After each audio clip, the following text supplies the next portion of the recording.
Hi friends, welcome back to my channel. నేను మీ లక్ష్మీ వెంకీలాక్స్ అండి. అందరూ ఎలా ఉన్నారు? నేనైతే చాలా చాలా బాగున్నాను. ఈరోజు వీడియో వచ్చేసి తాలింపు అన్నం అండి. ఈ తాలింపు అన్నం నైట్ వండుకున్న అన్నం మిగిలిపోయిందండి.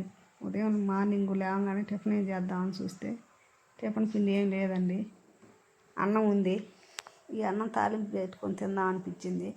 అందుకని చెప్పేసి తాలింపు అన్నం చేశాను. ఇదిగో ఈ అన్నం మిగిలిందండి. గట్టిగా ఉండే అన్నం బాగుంటుందండి. కొంచెం మెత్తగా ఉండే అన్నం మటుకు పనికి రాదు. ఈ అన్నం పక్కన పెట్టుకొని దీనికి కావాల్సిన కరివేపాకు, ఉల్లిగడ్డ, టమాటో, అల్లం వెల్లుల్లి పేస్టు, ధనియాల పొడి, పోపు దినుసులండి. ముందుగా కళాయి పెట్టుకొని ఆయిల్ వేసుకుందాం. 2 టేబుల్ స్పూన్ ఆయిల్ పట్టుద్దండి దీనికి. మనం తీసుకున్న అన్నానికి ఆయిల్ వేడెక్కని పల్లీలు వేయించుకోవాలి. పల్లీలు వేసుకుంటున్నాను. పల్లీలు వేయంగానే పోపు దినుసులు, ఇవి వేగగానే ఎండుమిర్చి 2, పచ్చిమిర్చి 2 వేసుకొని కొంచెం కలుపుకోవాలండి. కలుపుకొని మనం ముందుగా కట్ చేసి పెట్టుకున్న టమాటో, ఆనియన్ ముక్కలు వేసుకోవాలి. ఇవి కొంచెం కలుపుకొని కరివేపాకు వేసుకోవాలండి. 2 రెబ్బలు కరివేపాకు వేసుకోవాలి.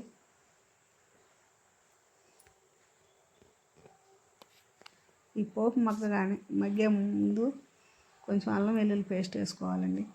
అల్లం వెల్లుల్లి పేస్ట్, ధనియాల పొడి వేసుకోవాలి. ఎందుకంటే టేస్ట్ బాగుండుద్ది, ఫ్లేవర్ బాగుండుద్ది. అందుకని కొంచెం వేసుకోండి.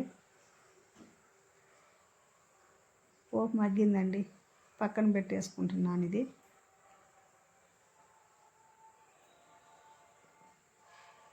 అన్నం మన అమ్మమ్మల కాలం నాటి 3 చింతకాయ పచ్చడి పెడతారు కదండి వెనకటి రోజుల్లో అమ్మమ్మ వాళ్ళు. అటువంటి పచ్చడి అండి ఇది. ఆ పచ్చడి వేసుకొని కలుపుకోవాలి. ఈ అన్నంలో పుల్లగా, కారంగా, ఉప్పుగా ఉంటుందండి. కొంచెం కారం, కొంచెం సాల్ట్, టేస్ట్ తగ్గట్టు సాల్ట్ వేసి అన్నం అంతా కలిసేలా కలుపుకోవాలండి, పెద్దలు లేకుండా.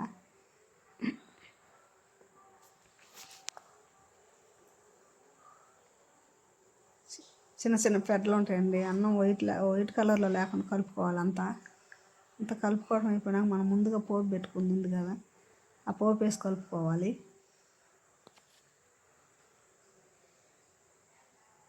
చాలా అంటే చాలా బాగుంటుందండి ఈ రైసు. ఇంట్లో మీరు కూడా ఒకసారి ట్రై చేసి చూడండి. అడిగి పెట్టించుకుంటారు పిల్లలైనా పెద్దవాళ్ళైనా. నోటికి పుల్లగా, కమ్మగా ఉంటుంది. ఇంకోసారి మళ్ళీ చేసుకొని తినాలన్నంత టేస్ట్గా ఉంటుందండి ఈ అన్నం. పిల్లలు పెద్దలు ఇష్టంగా తింటారండి దీన్ని. ఇంట్లో మనకి ఎప్పుడైనా ఉదయం మార్నింగ్ టిఫిన్ పిండి లేకపోయినా మిగిలిపోయిన అన్నం ఉంటే చాలండి, మనకి బ్రేక్ఫాస్ట్ అయినట్టే.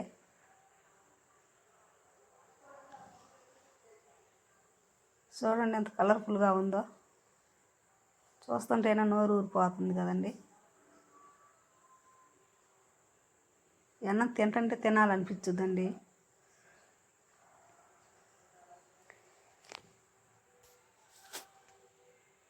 పిల్లలు పెద్దలు ఇష్టంగా తింటారు దీన్ని. మిగిలిపోయిన అన్నం వేస్ట్ అవ్వకుండా చేసుకున్నట్టు ఉంటుంది.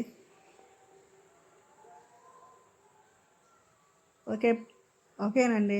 ఈ వీడియో కనుక నచ్చినట్టయితే ఒక లైక్ కొట్టండి. ఈ రెసిపీ గురించి మీరు ఏమనుకుంటున్నారో కామెంట్ బాక్స్లో కామెంట్ పెట్టండి. ఈ ఛానల్ కొత్తగా చూస్తున్న వారైతే సబ్స్క్రైబ్ చేసుకోండి ఫ్రెండ్స్. అలాగే ఇంకో వీడియోలో కలుసుకుందామండి. అంతవరకు సెలవు, బాయ్.